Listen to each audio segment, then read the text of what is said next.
உச்ச தலைமுதல் உள்ள கால் வரை தேவ வல்லமை இறங்கட்டும்.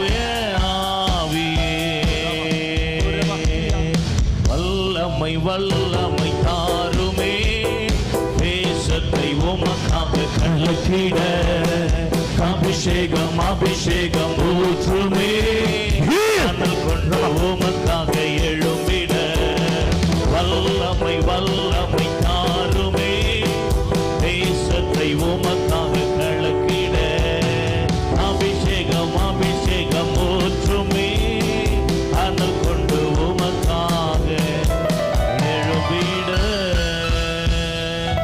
இங்க முன்னாடி வந்து ஜெபம் பண்ணவங்க அவங்க வழியை செக் பண்ணி பாருங்க. கர்த்தர் எனக்கு சுகத்தை கொடுத்துருப்பார், பூரண விடுதலை கொடுத்துருப்பார். அவங்க மட்டும் வந்து சாட்சி சொல்ல முடியும். என்ன பிரச்சனை? இயேசுவே வல்லமை இறங்கட்டும். இந்த காலுக்குள்ள வல்லமை இறங்கட்டும். இந்த காலுக்குள்ள வல்லமை இறங்கட்டும். தேவ அக்கினி இறங்கும்படியாக இயேசுவின் நாமத்தில்